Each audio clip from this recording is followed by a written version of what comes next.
Hey, what's up, everybody? My name is Byron Cooley, and here is the Cooley Review, aka the Donut Review. Well, because I have two different titles, and Cooley is my last name, and donuts, I just really like donuts, so there's that. So the movie we're gonna go over today is Nope by Jordan Peele. Check out Nope in theaters, everybody. Now, this movie Nope, I've been looking forward to for like the past year. I'm a big fan of Jordan Peele's movies. Him as a filmmaker. I fell in love with Get Out. To be honest, going into Get Out, I wasn't the biggest horror fan whatsoever. I was not.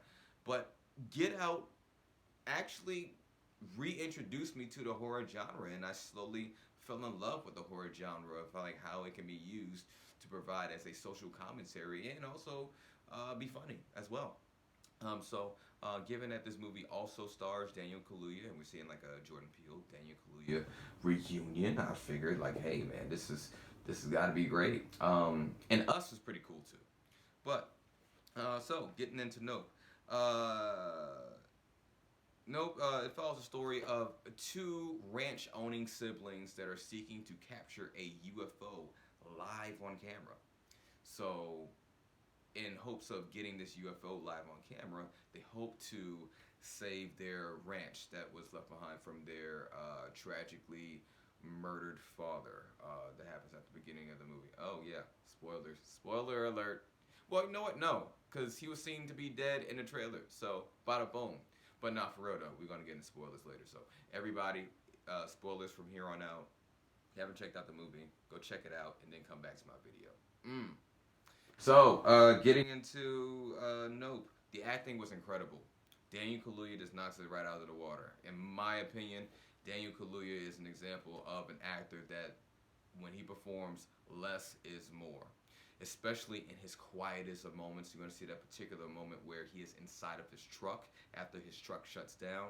He looks right on up, and we see Jean Jacket, aka that UFO creature that is hovering over him. And I believe the only word that he utters is the title of the movie, and that's Nope. Um, and he just sits there, and you can see in his eyes the discomfort, and you can read how he's feeling. You can feel the moment that he's in. You're there. You're invested with him. You feel his fear. And hey, that's not an easy thing to do. So kudos to Daniel Kaluuya on that. Kiki Palmer was also great as well. She was a lively bunch, serving as a really great foil to OJ, played by Daniel Kaluuya, and as well as newcomer Brandon Perea. He was great too. Stephen Yoon is also in there. Plays Ricky, aka Jupiter, and he plays an integral part of the story. Now, there's something that I noticed about everyone coming out of this movie is that they had a tough time connecting a particular scene to the rest of the story, and that scene is it is the scene involving the monkey that just beats the shit out of all of its coworkers, all of its co-stars, uh, for a sitcom called Gordy's House, and this happens in the beginning of the movie, and it's just constantly referenced throughout the story. And so this movie does hit upon a few things: trauma, experiencing trauma. For example, Daniel Kaluuya and Kiki Palmer losing their dad, and especially for Daniel Kaluuya's character OJ when he sees his dad impaled by that nickel that goes right through his father's head, out through his eye.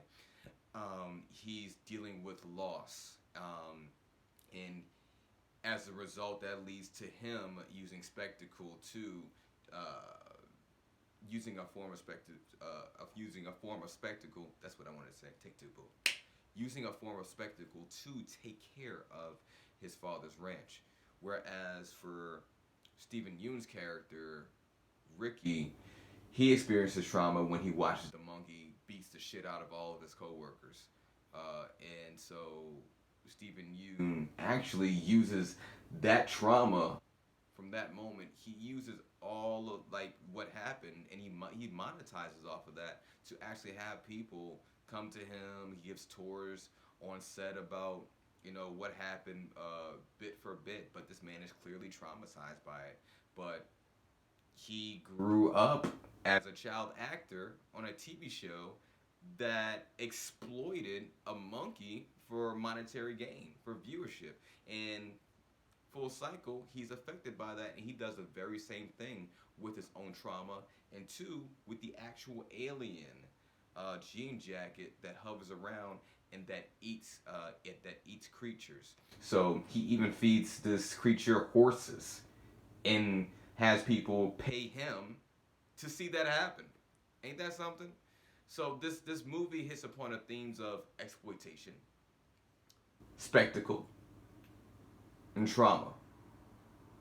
So we hit the trauma theme with Stephen Yeun's character experiencing that monkey beat up all his co-stars, and Daniel Kaluuya losing his father and having to cope with that while trying to maintain his father's business beside his younger irresponsible sister. Now, I believe the message of this movie it communicates that spectacle consumes you.